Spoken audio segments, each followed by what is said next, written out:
Well, hello there, and thank you for joining me for this week's edition of Telile 24/7. I'm your host, Adam Cook, and this week we're taking a look at several items that came up during the latest regular monthly meeting of Richmond Municipal Council. And we'll also have some analysis of these items from the council table via an interview that we put together just after the meeting with Richmond Warden Amanda Mombourquette. We're going to tackle a lot of different things on this week's show, everything from offshore wind to onshore wind, J-class road repair, and speeding concerns around Alma Dam, as well as some feedback from different members of the public at the council meeting concerning issues that came up over the course of the night. There was a lot of feedback at a public hearing that took place before the regular council meeting in late September.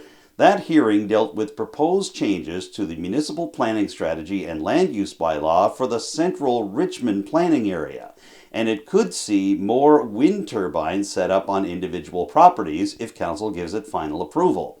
Varying responses came from a full house at the Richmond Municipal Council chambers. Here is Warden Amanda Mombourquette talking about what exactly is proposed in these changes to the bylaw and the differing opinions that came from members of the public before the council meeting began. So, essentially what we felt was, the responsible thing to do as a council some time ago. Obviously, there's a great deal of interest in wind energy in the region right now, both onshore and offshore. The county really, county council just wanted to be prepared to be able to deal with interest from potential developers for onshore wind projects in our county. And when I say be prepared, I really mean, take the interests of the entire county into account and make sure that if we are allowing large turbines as of right in any area of the county, that there would be stringent guidelines around where that would be and what are the criteria that they would have to meet to be able to do it. So the recommended area is a change to the central planning area of our county. It involves some very stringent criteria, as I mentioned, including setbacks, from residences and setbacks from, each other in terms of turbine locations. And really, it focuses on an area of our county that is, it's very sparsely populated, and would potentially be, the best case scenario should there be wind projects for onshore wind demonstrated, come to have interest in Richmond County. At the end of the day, we are proposing the development of a zone that would allow those developments as of right. But what that means is that they would still require a permit from the Eastern District Planning Commission. And in order to get that permit, they would have to have an environmental assessment approval from the minister, of the provincial minister. So it doesn't skirt around any environmental protections. In fact, that's quite the opposite of what we wanted to do. We wanted to make sure that our environment here is protected first and foremost, and certainly that would include any watershed areas. So that's kind of the direction we've gone in. So it enables us to have conversations with developers now in kind of a more proactive way. Should the bylaw, should the bylaw change go through, about what is and isn't acceptable in what locations in Richmond County. You could hear this evening there were concerns about setback. There are concerns about, the interruption to the people who live in these regions. And so these are concerns we need to hear. So we'll consider those now before we take that bylaw forward for those changes forward for second reading. And so, now I would encourage folks to definitely get in touch with council if you have concerns. If you're looking for the information, it's available on both our websites, or one of the municipal councillors could get you that information as well. Really, at the end of the day, we felt this was a prudent action to take because we wanted to be able to have more certain conversations with developers. But I think also, we recognize that our economy is moving away from a fossil fuel-based one to a more clean energy one. And that's not just us trying to address the climate emergency that's happening. It's also, I think, an opportunity for us to secure our own energy future as well. So. And now let's shift from onshore wind to offshore wind. That's a key component in getting green ammonia and green hydrogen production going in western Richmond County, specifically in the Point Tupper Industrial Park and surrounding communities. You may not be aware that Nova Scotia is required by the federal government to embrace renewable energy sources such as green hydrogen by 2030 and to leave fossil fuel sources such as coal behind.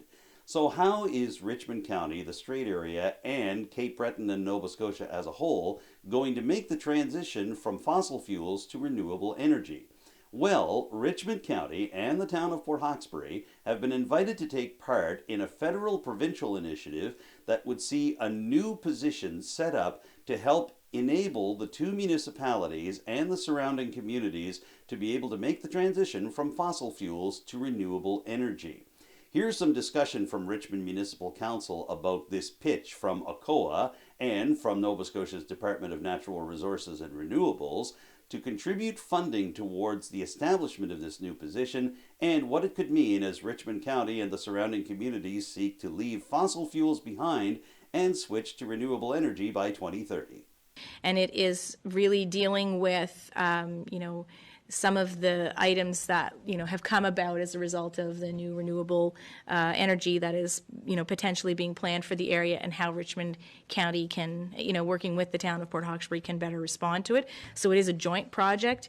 It's basically a project that looks at doing a strategic opportunities assessment and business case for our region, which I think, obviously would focus a lot on our heavy industrial lands, as well as, other type supply chain type, work that could be done in the area.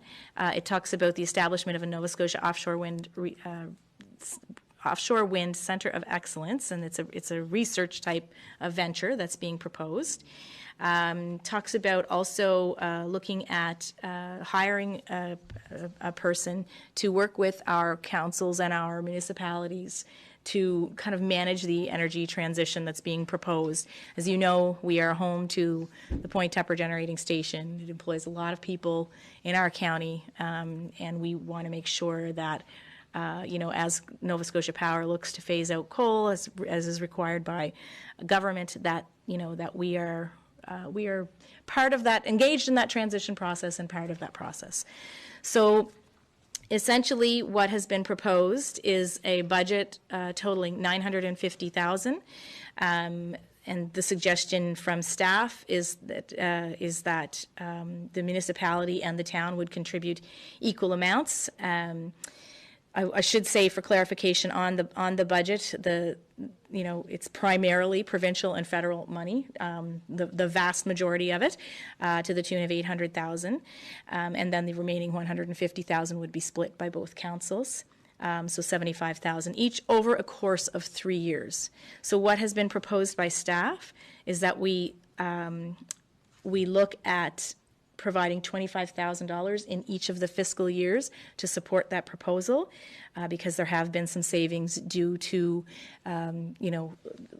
lagging hiring processes on a position that we had budgeted for anyway, so we can handle it for this fiscal year, and also that we would officially budget it for future fiscal years for the $25,000 in the next two to be part of this. So the funding partners from the province and the federal government will require confirmation that council intends to provide those funds, put those funds forward before they would release any funds.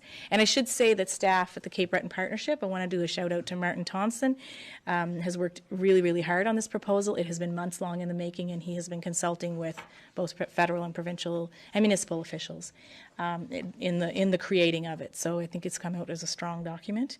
So kudos to Martin for his work on this. This really came from the fact that we do have some hydrogen developments being proposed here. I'm currently co-chairing an offshore wind task force that's, trying to get as many sort of interests around the table as possible to make sure that if there are offshore developments happening in our waters, that that everyone's best interests are being protected, that we're advocating with government levels of government to ensure that we're moving towards this kind of clean energy future.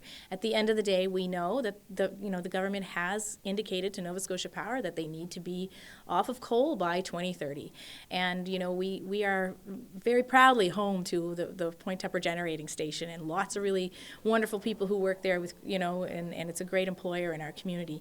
We really are interested in being fully engaged in the energy transition. So that's why this project has come forward. So the idea behind it is that we would hire a person who will specifically ensure that our interests are being served during the energy transition. It's a 3-year project. It's worth about $950,000. So the municipality has committed to putting $25,000 per year, so a total of $75,000 for the 3-year period towards this $950,000 project. So we've really got great leverage for our municipal funds in this one, which is definitely the way we want it, because we want to partner with our provincial and federal governments in this work. So not only is it about engaging in the energy transition that's going to be happening here, but it's also about looking at what are some other opportunities. So it talks a lot about, so the proposal will include a whole piece around the potential development of an offshore wind research center of excellence in this region.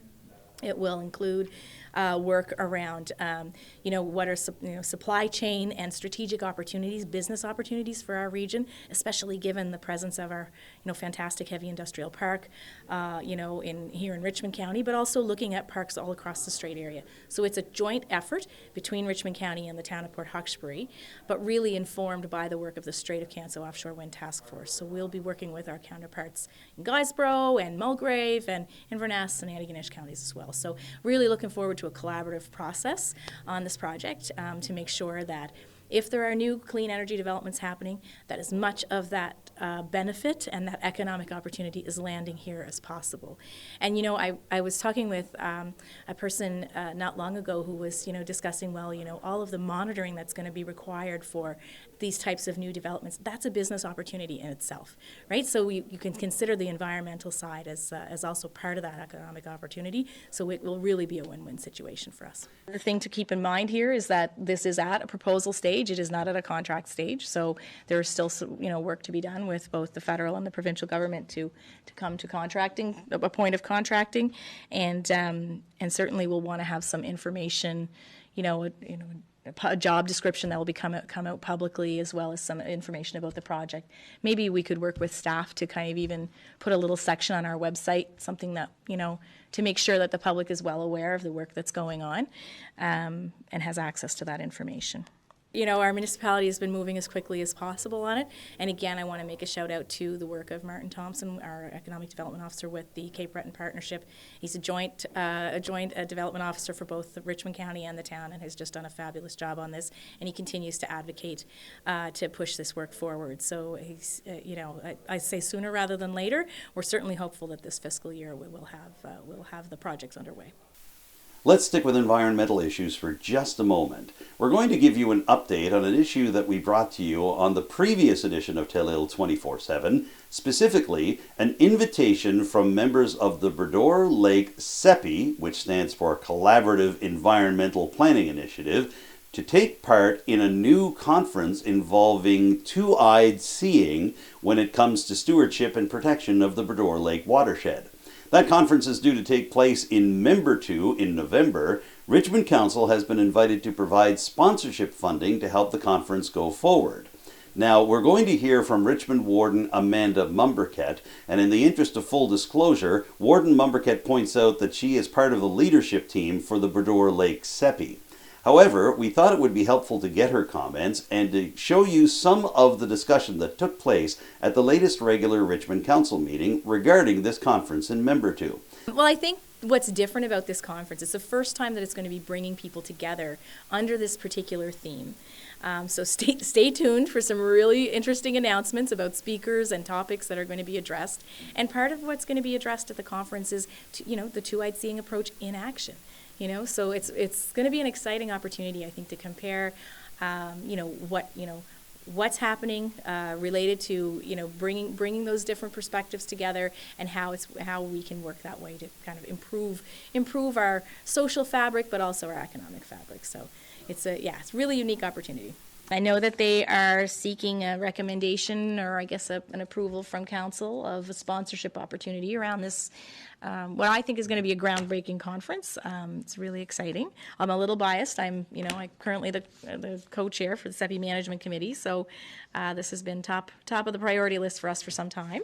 But I'd like to open this for discussion from council because they have provided some sponsorship options for us to consider. I think the range was 2,500 to 25,000. It's a broad range. So, councillors, I'll open for discussion. Does anybody have any thoughts on this one? Is it something that we can put off to our budget? It's happening in November, so. Yeah, I know the conference is it's coming up. And I did not get a chance to connect with Troy today on this because he's been out sick. But he has provided a recommendation that we refer it to the grant application process to see if it qualifies for maybe grant funding through there, which, certainly is a possibility, or if, he also discussed budget time, but that's obviously not going to work because it's well past the deadline.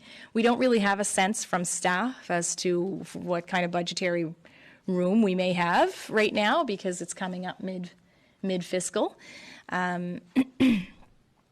I guess, in the absence, I'm a little uncomfortable making a decision without that input from finance staff as to what we can accommodate.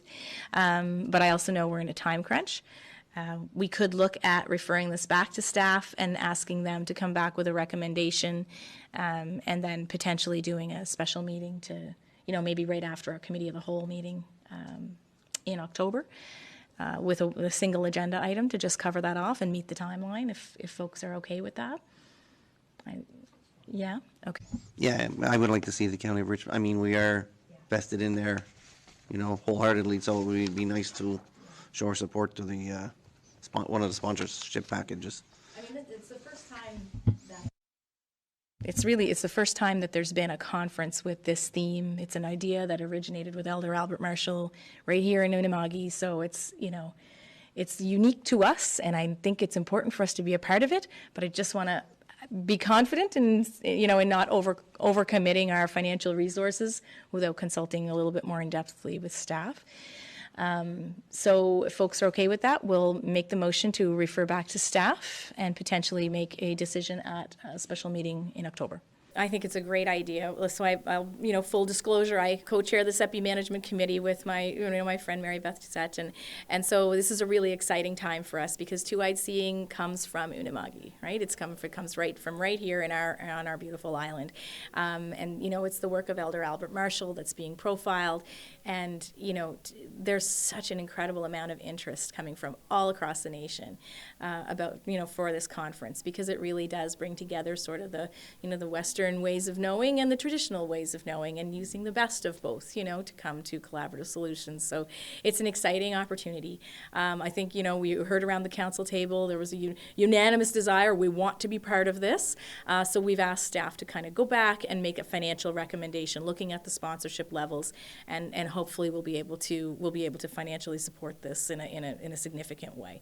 That's the hope that we have right now, but just at this point did not want to commit without that sort of staff review to make sure that we weren't overcommitting our funds. The next couple of items we're going to bring you here on Telile 24/7 have to deal with roads around Richmond County. In just a couple of moments, you're going to hear about which secondary or J-class roads are being proposed for a 50-50 cost-sharing program between the provincial government and Richmond Municipal Council. But you're also going to hear in the next couple of minutes about concerns raised by councillors on Isle Madame regarding speeding issues by people driving along the island's roadways.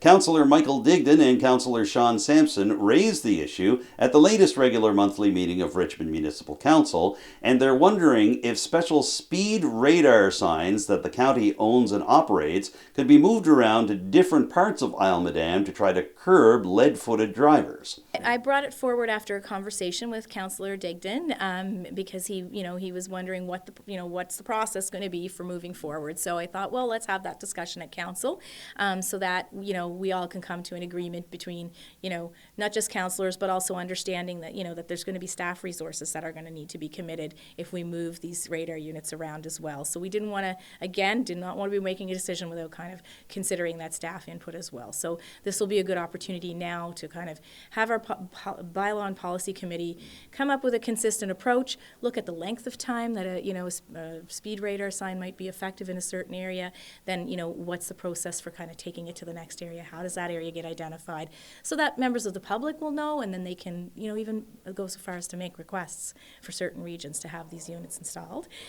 So we're kind of, so that will be a really great piece of policy that we can put together. But then in the meantime, we do have the second unit, and it just really just needed to be deployed. So looking for, staff to kind of work on that in consultation with councillors Digdon and Sampson, who had identified specific areas where they saw a need for that. And I guess I would encourage members of the public, if you see speed as an issue in your region, and you think a speed radar unit might be useful, reach out to your local councillor. Something that we're all happy to speak about. We have 2 units available, and we're just coming up with the process now as to how they'll be deployed. Councillor Digdon had inquired about potentially deploying both of the radar signs that we had. So you'll recall we had budgeted for two of the speed radar signs, and essentially I think one has been deployed in West Ayrshire. It's been there for some time. But the question has arisen, so how do we ensure that, how do we ensure there's a consistent process for getting these things deployed in an effective manner or moved from one location to another on an ongoing basis, so that, council, staff, and the public are aware of what that process is.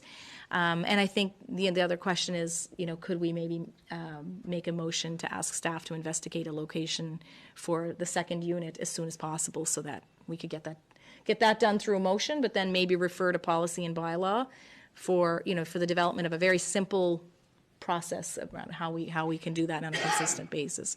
So that was my suggestion. I think that this is also being discussed at Police Advisory. So I think that input will be very valuable, or will be discussed at Police Advisory if it hasn't come forward yet. So that'll be valuable input, certainly relevant to that committee as well. So at this stage of the game, I'm wondering if council would be supportive of referring this item to bylaw and policy for discussion and development of a policy, and in the meantime deploying the second radar speed signs as soon as possible. So I'll open for discussion. I agree. We have it. The second one's been sitting idle, and it's time to get it up. I'm not sure that although I have nothing against the Police Advisory Committee weighing in on it, I think it's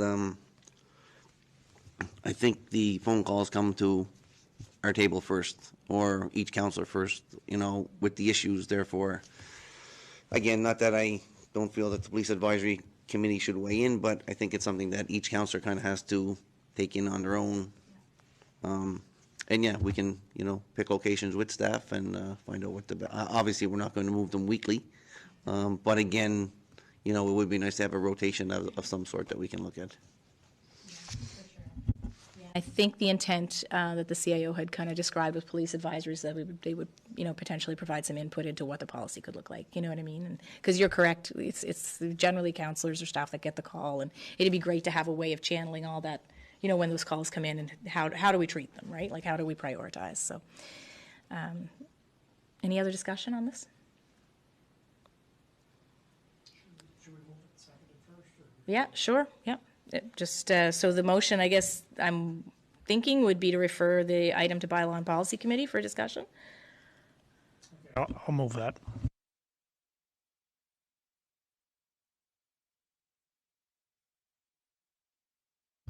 Yep, I'll second that. Okay, the motion's been seconded by Councillor Michael Digdon. Any further discussion? Yeah, so my thoughts, I'd agree with Councillor Digdon. I think, some councillors are getting the calls, know where they may be required. It's not to say that Police Advisory couldn't have a hand in it, but I think originally when we spoke about this, there was 2 or 3 areas discussed. So I was just under the assumption those would be the first ones prioritized. I know I didn't have anything on the list at that time, so I'm fine with, I'm not going to push for somewhere at this time because I know the concerns were brought from other councillors.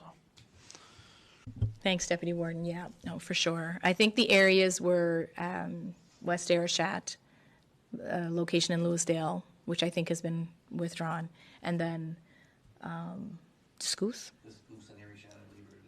Okay. Okay. Yeah, so I mean, being on the Police Advisory Committee, I think, every month or every meeting we usually get a report on, offenses and traffic stops and all that stuff. So I think, you combine that information with the calls that we're getting as counselors, and you identify the area of concerns, and then we act accordingly when it comes to a situation. You take all that information and you ask the officers in questions during these meetings where they would see, if they gave 15 offenses and 5 of them were in this area, then maybe that's an area of concern that we should be all concerned about, right? So, having said that, I do have an area of concern in Arishat on Highway 206 on the high road. Goes from a 50 to a 70, but there's complaints that a lot people are driving more than 70, right? So I'd like to see, maybe one set up in that area sooner than later, right? Thank you, Councillor Sampson. So we could have a second motion to deploy the units after we refer to, the process to policy and bylaw, if you're so inclined. Yeah, I think if we can come up with a policy that's fairly simple, I don't think we have to overcomplicate this one going forward. But I'm also cognizant of the amount of items we have on the policy and bylaw committee list. So I don't know that it's one that's going to be top of the list, that it may take a while before we get this sorted out. In the meantime, I'm more than happy with if, councillors from District 1 and 2 have somewhere they would prefer to see it at the moment. I have no objections to that. Yeah, and then it'll give us time. I agree. I would rather see the second one. I mean, if it's paid for, why not have it being in use? Okay, thanks, Deputy Warden. So why don't we complete the motion on referral to bylaw and policy with a vote, if folks are okay with that, and then we'll do a second motion to ask staff to deploy in a couple of locations that have been identified, and I think were identified in the beginning of our conversations. So any further discussion on the referral? Okay, all those in favor, please say aye. Aye. Those opposed? Okay, that motion is carried. I think it's going to be a bit of a moving target in terms of where they get deployed, but I would anticipate that criteria will include, reports that we get from our police advisory committee around where tickets are being issued, where speed is becoming a problem. If there are areas where it's, there's a higher frequency of offenses, we'll need to look at that. I think input from the public, if you're a member of the public and you see an issue, particularly a safety issue, definitely, that is something we'll consider. And I also think, these radar units have the ability to count traffic as well. So installing them in places where the municipality may have an interest in understanding the volume of traffic. For instance, if we were looking at, paving a J-class road in partnership with the province or whatever the case may be, I think all of that information will be helpful. Or if we wanted to advocate to the province to pave a provincial road, right? So though, I think there's a lot of different criteria that can be considered. We just want to kind of capture that and then come to a consistent process around it. Perhaps now we could have, or consider a motion on moving the unit in West Arishat to the high road and then putting one in Discouse. Does that make sense? Or would you just rather see the one that's not utilized at this point be implemented in one of those two locations? I think I'd like to see them both move, Madam Warden, or one set up and one move. However, I do recognize that it's a staff position that's required to do it, and they are busy. Maybe we can just send it off as a memo to staff that we discussed it, and a recommendation that if they can please set up the one that's not in use, maybe in the Arishat area, in the District 1 area first, and then possibly move the location of the current one in District 2 to a different location, and that would be on the north side. Yeah, I would suggest that maybe we add in there that staff coordinate with councillors Digdon and Sampson, just so that it ends up in, where you'd like to see it. That sounds great. So the intention then, I guess the consensus is that we would ask staff to look into setting the one up that's not in use on the high road, and to move the current one over to the north side. from West Ayrshire. Okay, and to coordinate with you folks on that based on where you're getting the complaints. I think that's great, yeah. Okay, perfect. So we won't make a motion to that effect. We'll just make that as a recommendation, to your point, because it will require some staff resources, and this is a very busy time of year. So we have to be realistic in our expectation of how effective these units will be. I think they are an information tool for the public, the driving public, as they're entering a region, but certainly it needs to be paired with enforcement in order to be truly effective. And now, as promised, here's an update on the discussion at the Richmond Council table regarding which secondary or J-class roads should be considered for a 50-50 cost-sharing repair program between the province of Nova Scotia and Richmond Municipal Council. Some of these roads have to deal with spots on Isle Madame, others have to deal with areas in eastern Richmond County. But we're going to hear some discussion as well, not just from the councillors, but also from Warden Amanda Mombourquette and a member of the Public Gallery, Lisa Boudreau, about Lobster Plant Road in Cape Auguette. As its name suggests, that road heads towards the Clearwater seafood processing plant in Cape Auguette. But we're going to get some discussion about how many different homes should be laid along a roadway before it should get consideration for J-class road repair. Let's begin the discussion right now. These roads would be eligible for 50-50, so 50% financing between the municipality and the province. And if I'm recalling correctly, it would take potentially dirt roads to paving status, but also I think is it pave repair as well? Some of them are paved, some aren't, yeah. Okay, so I'll open that for comments from councillors. We had 3 roads submitted in 2022, Lobster Plant Road, Samson in Cape Auguette, Sampson Road in West Lordways, and Marchand Lane in Louisdale. Marchand Lane is the one that we moved forward with, but it's noted that tendered pricing has not yet been provided by the province, so it's a process that takes quite some time, even should we make a decision this evening. So I'd like to open that for discussion. Councillors, you have some thoughts on this one? So that was our top one on the priority list, and the province determines if they want to go ahead with it. But I'm fine with leaving that at the top of the list. Yeah, for sure. I mean, for me, in my district and the employment and everything, that road is very important to this area, right? So I would like to keep it on the top of the list for sure. Yeah. So my only other one I had brought up a couple of weeks ago, and I know there's one from a district on here already, so it can be at the bottom of the list or whatever, but I'd like to get added Kings Road, and partially because of the culvert situation that several times over in storms now having erosion issues, and this would be a way that would probably force that to get fixed. Thank you, Deputy Warden. To your point, it's an unfortunate situation that we would look to this program to deal with something that should be a straight repair, but I know that there's only so many resources to go around. I guess the question is, based on the note we got from staff, it talks about the cost for upgrading, could exceed $600,000 per kilometer.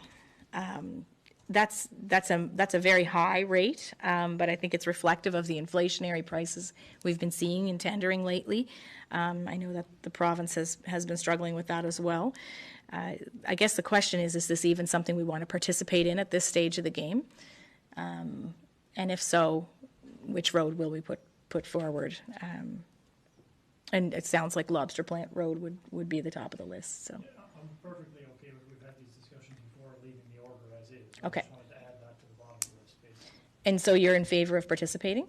Yeah, I think so, because honestly, I think, as councillors, I don't know, probably the top thing we get contacted about is road issues. And I kind of feel like if there is anything we can do to help that, I'm more than in favor of it. But at that time when it comes back, we may have to make that decision depending what the numbers come back at that time. Yes, that's a great point, Deputy Warden. So again, it is just a proposal that we would be putting forward. It's not a contractual obligation at this point.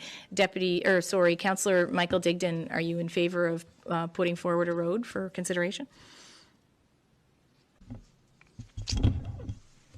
Yeah, I'm in favor of, I guess, leaving it on the list. I think it's something that we have to I think it's something we have to look at, year by year. Honestly, just with the cost of everything, you can't, 100,000 today is 300,000 tomorrow. So I'm also in favor of going back to what we suggested back at the Lobster Plant Road, which was to see if anybody was, again, they have a new owner, so maybe something to look at, seeing if they're willing to do a cost share 3 ways instead of 2 ways between us and the province. That's an interesting point. I think too, I mean, it's, we could look at even a portion of that road, would be helpful if, so I think we'll look at what, if you're in favor as well, Councillor Sampson, we'll look at putting that one forward perhaps to the province at this time, look at the pricing that comes back and see if there's some stretch that we can negotiate there. We're going to submit the application to the province for cost-shared paving of J-class roads in order of priority of Lobster Plant Road, Sampson Road, and Kings Road. And Deputy Warden has made the motion. Could I have a seconder, please? I'll second that motion. Thank you, Councillor Sean Sampson. Is there any further discussion? Yeah, Madam Warden, I think the reason I had held off last time was I just wanted to overlook the J-class road, so I would like to add Forgeron Road onto that list. Okay, I jumped the gun on the motion then. So could we have a friendly amendment then to add Forgeron Road? Are you okay with that being in fourth position there? Okay. Okay, so the friendly amendment is that it's Lobster Plant Road, Sampson Road, Kings Road, Forgeron Road. Thank you. All right, any further discussion on that item? All those in favor, please say aye. Aye. Those opposed? All right, that motion is carried. I do know that Lobster Plant Road has 3 residents on there and an industry at the end of the road, and it's probably about 1 kilometer long. My question is, what are the commitments of the municipality for ongoing paving once the initial paving's been done? Is this a one-time thing, or is this something that the municipality is committed to maintaining in that same ratio going forward? Yeah, that's a great question. In the current program, it's a one-time investment. So we would put forward the proposal. The provincial government will come back with the estimates, and then we will decide whether or not we can financially feasibly proceed. And if we do proceed, the work gets done. The road remains as a provincial road, but it does remain as a J-class. So if there were further paving or work to be done, then it would be as those instances came up, it would be considered for the 50-50 program if it qualified. So it's a one-time commitment that we'd be making at this stage. We had the discussions, back in, I think, 2021 it was, when we were looking at potentially participating in a J-class road program. We considered all of those factors, and you saw Marchand Lane project go forward. It was the only one that we could, was financially feasible for us and the province at the time. Lobster Plant Road was next on the list because of that high volume of traffic. So again, traffic volume plays a big role. We need to be considering that when we're making these decisions. So it's a bit of a balancing act. I will say that just because it's on our, the highest on our priority list at this time, it doesn't mean that by the time, we get the information back on cost and feasibility from the province, that may change. Maybe there's a section of it that can be done. There's a lot of different, there's a lot of different options that we have ahead of us. But at this stage of the game, it was the next on the list that we had identified. So we did decide to put it forward this evening for consideration. Since the last municipal elections took place in 2020, the town of Port Hawkesbury and the county of Richmond have been hoping to have a joint public council meeting between the two municipalities. They had hoped to be able to go forward with a meeting like this past spring, but a couple of different things got in the way and that meeting was scuttled. However, things are back on track and it looks like the two municipal units might be able to have a joint public council meeting later this fall. Here's Warden Amanda Mombourquette at the latest Richmond Municipal Council regular meeting, talking about how she'd like to see the various councillors submit their priorities for this joint public council meeting and how it's all going to come together. We're really hopeful we can schedule it for this fall. We tried to get it done last spring, but scheduling just went sideways on us. So there's a real desire by both the town and the county to push these conversations forward. So we're really hopeful that we'll be able to get that done as early as November. So this is something, you know, I know I'm really excited about. I know our CAO has been working on it as well with our counterparts in the town of Port Hawkesbury. You know, because we do have lots of areas of interest where we can collaborate, you know, to work on regional projects. And so just wanted to run the process of creating the agenda by council, and what, you know, my intent is to propose that basically the warden and the mayor would develop the agenda items, that they would have to be agenda items that are mutually agreed upon by both parties, in order for them to land on the agenda, to ensure that we have really productive conversations, and also would invite councillors from this table to provide ideas about what those agendas might, you know, could be, if you have some, so that we can, you know, potentially include them in what we propose for the agenda for that joint council meeting. So are councillors generally in favor of that approach? Yeah, okay. I don't think we need a motion to that effect, but I just wanted to make it clear, you know, and public that that's how we'll proceed, if you're in agreement, and we'll go from there. Yeah, well, I just wanted to make sure, you know, in that discussion this evening, you know, and certainly after discussing it with our CAO, we really wanted to make sure that the councillors felt that they were engaged in this process. So we've asked them to submit, you know, items that they think might be topics of interest that we could have productive discussion around at a joint council meeting. And I mean, you can imagine, you know, some of the key issues that are going to arise related to housing, related to physician recruitment. These are projects that we collaborate on now. And so, you know, I think you'll start to see some of those types of agenda items come forward. But essentially was looking for the endorsement of our council this evening on a process that we could follow here. And now that we have that, which, you know, we'll move that forward and suggest the same to the town, and see what they think of it. But the idea is that really we would have a series of mutually agreed upon agenda items that we can really take some action on together as a region to really look at collaborating that way. Some of our viewers may not know that Richmond Municipal Council's regular meetings have 2 public question periods. One of them involves the report brought forward by Richmond Council's Committee of the Whole from meetings that take place earlier in the month. And that takes place very early in the regular council meeting. However, the public question period at the end of the council meeting can take in various items from the rest of the evening's agenda, and people can attend the public gallery and ask questions, or they can do what this next person from Petit de Gras did and phone in with their questions. Now, this has to do with freedom of information observances that are taking place through the month of October, and that's what sparked Robbie Fougere of Petit de Gras, who has served on several municipal council meetings over the years, to reach out and ask some questions from Warden Amanda Mombourquette, Municipal Council, and council staff. Here is Robbie Fougere asking his 3 questions, and here's how the warden answered them. What are the priorities of council for 2023-24 as a result of the strategic plan refresh that the council adopted in September of 2022, 1 year ago? So that would be my first question. In terms of the priorities of council for this year, you know, there are several. I think one of the, you know, some of them are reflected in the budget that we passed, and certainly that included hiring a new person to work on strategic projects and work with community groups, and that person I think has recently been announced, so we've acted on that priority, and that was really all about kind of, you know, building capacity within our communities and making sure that we've got someone whose job it is to advance the strategic priorities that were identified in the plan. We've also got a new hire around information technology that is coming in, and that's to protect the security of the municipalities, but also our residents' data. We consider that a very, very high priority. So you'll see that reflected in some new hiring. Another priority was related to recreation. You should have all, every resident of Richmond County should have received a survey in the mail at this stage of the game, talking about a potential multi-purpose facility for our community.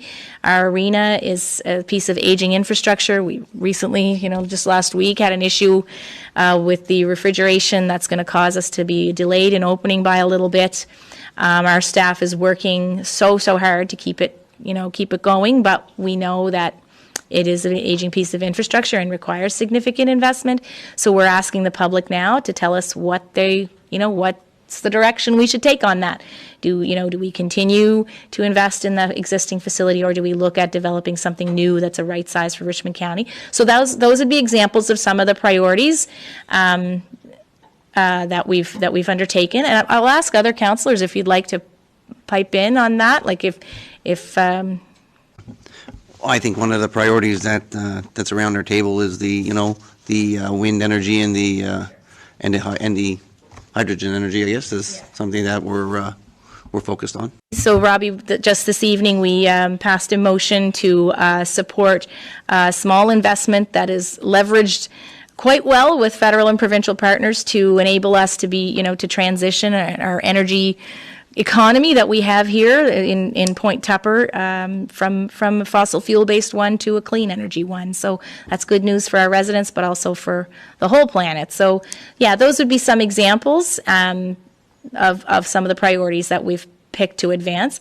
I will tell you also, just in terms of a priority for us is also advancing work through our bylaw and policy committee, and you can see that happening with the recommendations coming forward.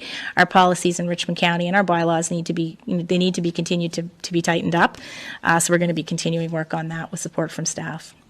Yeah, the second one is has to do with the financial health of our county, and this is as per the Financial Health Index report that would have come in last spring, right?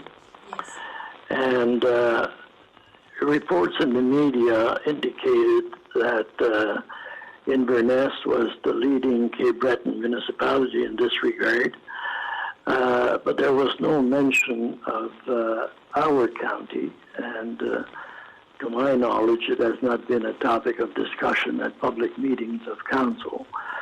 So again, maybe I'd be interested in knowing what the Financial Health Index report meant for Richmond County. So that would be my second question. I can tell you that generally Richmond County has fared pretty well on the index report, but I will look for a copy of it and make sure that it's posted on our website and make sure that gets forwarded to you as well. And the third question I have is, why have we not yet seen a list of all grants given out to various groups during 2022-23, published in local media as per a requirement of the Municipal Government Act? This is something that used to be done on a yearly basis, and to date we have not seen, or I have not seen anyway, a list of all grants given out to various groups for the year 2022-23. I'm pretty sure that was published, but I know we corresponded about that in email, and I forwarded it to staff a number of times, and I will double check. And if it's not published, I will get it out there immediately, because we've always published that annually. And so I'll check on that right away, Robbie. It's a very simple piece, but I'm pretty sure that I saw the publication come through from staff, but I'll make sure, and then I'll email you follow-up to let you know where it's at, okay? And we'll wrap up this edition of Telile 24/7 by casting our gaze over to the town of Port Hawkesbury, specifically to this week's edition of Port Hawkesbury Town Council. Deputy Mayor Hughie MacDougall had a presentation involving an annual tradition at the Port Hawkesbury Civic Centre, specifically the addition of new local athletes to Port Hawkesbury's Sports Wall of Fame. This year, there are going to be 2 new youth athletes that are going to be honored, and that's a tradition that's going to be carried forward in the years to come. So here's Deputy Mayor Hughie MacDougall setting things up at Tuesday night's Town Council meeting at the Port Hawkesbury Civic Centre Shannon Studio. First of all, on behalf of the Sports Wall of Fame, I'd like to thank you for the confidence and support you continue to show in the nominating committee for the Sports Wall of Fame. The committee appreciates and thanks those who took the time to initiate and submit nominations for 2023. The nominating committee developed a timeline for its work. Nominations were received until September 8th, 2023. The nominating committee met to review the nominations on September 14th. The date for the installation ceremonies is Sunday, November 25th. The nominating committee is pleased to make the following recommendations to the Board of Governors. 4 candidates will be inducted into the Sports Wall of Fame in 2023. The format of the ceremony should be continued as in previous years. The committee members based the recommendations for the induction to the Wall of Fame on the following. 1. Is the nomination form completed? 2. Is there relevant supporting documentation? 3. Is the contribution of sports at the local, provincial, Atlantic, national, international level outstanding? 4. Does the candidate meet the guidelines for the induction into the induction in Port Hawkesbury? 5. Does the committee have consensus and the committee arrive at consensus? Before I name the teams and the individuals that we nominated this year or inducted, the committee also this year added a Straight Pirate Volunteer Appreciation Night to its program for 2023. The date of that event will be the 24th. The Pirates got a home game here, and we're going to, all the past committee and volunteers and whatever anybody involved in the Pirates since 59 years, I think it is, are going to have a little celebration for them on that night on the 24th. And we're all welcome. You guys are all welcome, obviously, as the board. And that's the night before the official induction ceremonies, which will be on the 25th. Before I say the announcements, tell you who they are, I would like first to congratulate and commend our committee that we have. Myself as council representative, Michelle Farrell is our secretary. She does a lot of work. John Davis, unbelievable the amount of work Mr. Davis does as our chair, ongoing.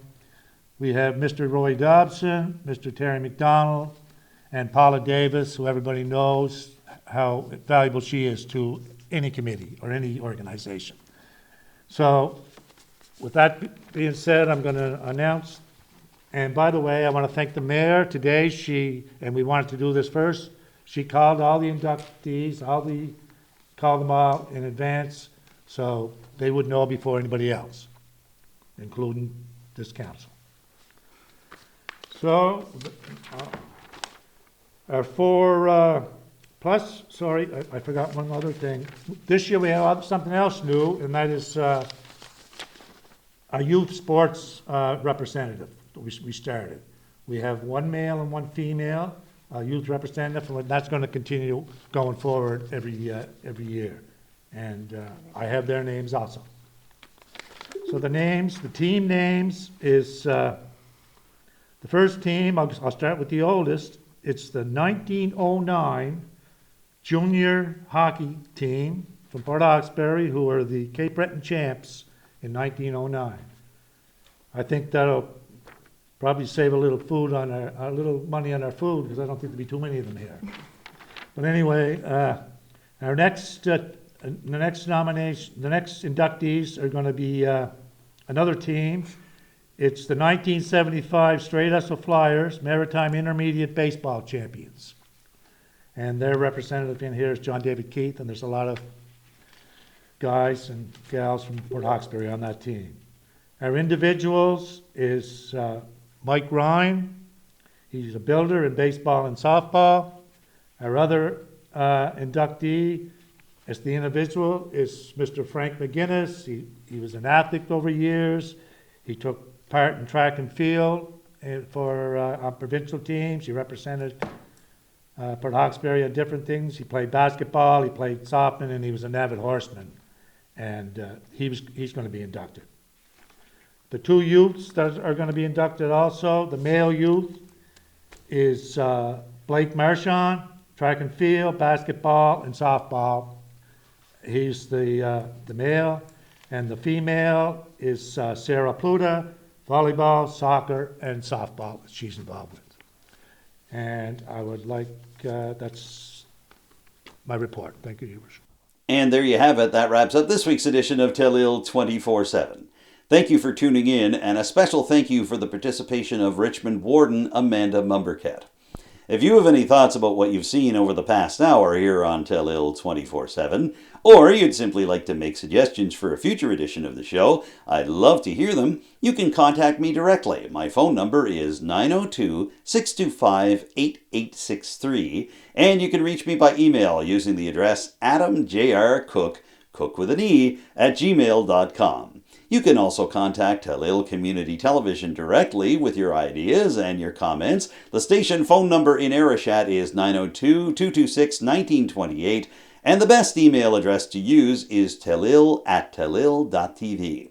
As always, you can follow Telile on social media. We're on X, formerly known as Twitter, as well as Facebook, Instagram, TikTok, and YouTube. Our YouTube channel features every single episode of Telile 24/7, including this one, as well as individual segments from our shows. We offer the same service for our sister program Roundtable, and we have a brand new face at Telile's news division, contributing French language journalism to our YouTube channel and to our airwaves. Jacqueline Giroir's work is available on the YouTube channel for Telile Community Television.